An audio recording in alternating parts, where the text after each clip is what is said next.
Welcome to Story Sparkle Squad. Whispers in the Wall.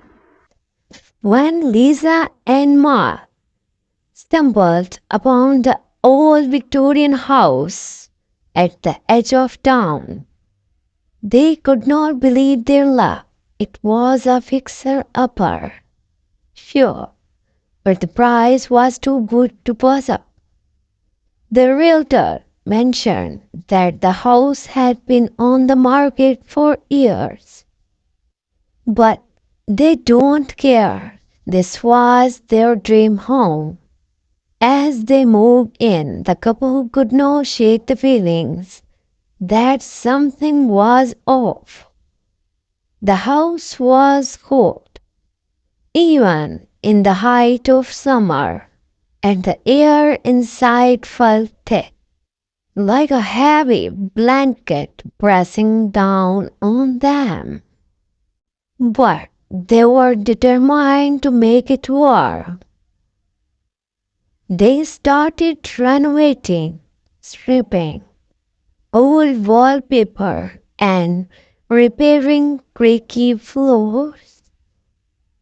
It was not long before strange things began to happen.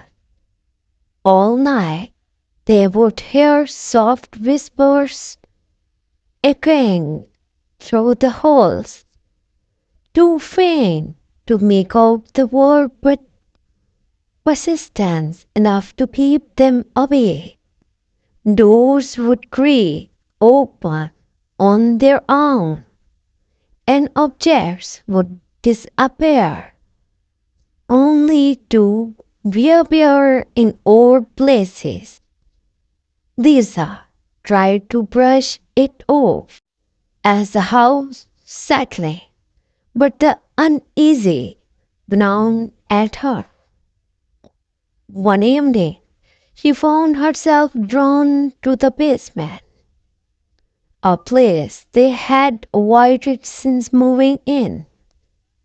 The air grew colder as she descended the stairs, and a deep sense of dread filled her chest. In the far corner of the basement, she noticed a small door she had not seen before. It was old and wrapped, as it had been there for centuries, hidden behind layers of neglect. Her hands trembled as she reached for the handle. The door cracked open to reveal a dark, narrow room. The walls were covered in strange symbols, carved deep into the void. At the center of the room was a single chair, facing a dusty mirror mounted on the wall. As she approached the mirror, the whispers grew louder, more distinct.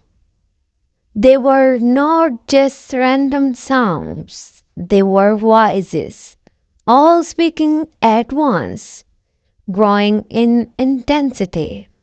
Lisa's reflection in the mirror seemed to twist and wrap, her features melting into something unrecognizable. Panicking, she turned to leave, but the door slammed shut behind her. The voices became deafening, screaming incoherently. Lisa banged on the door, desperate to escape, but it would not budge.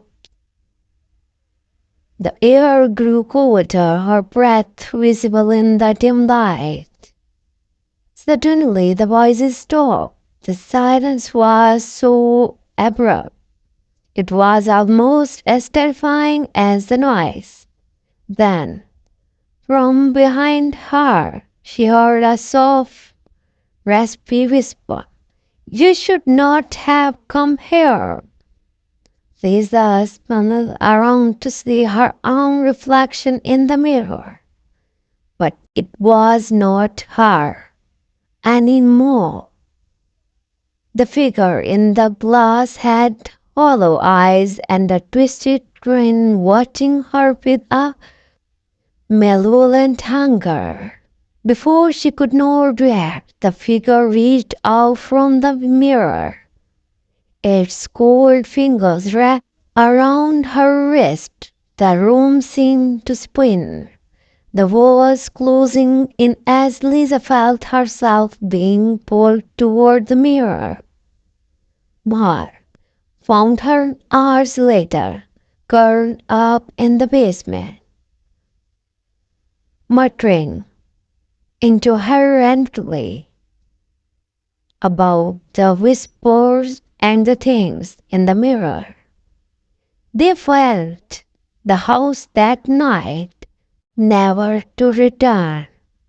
But even after they moved far away, Lisa could still hear the whispers, and every mirror she looked into held a shadow of something that was not quite her own reflection.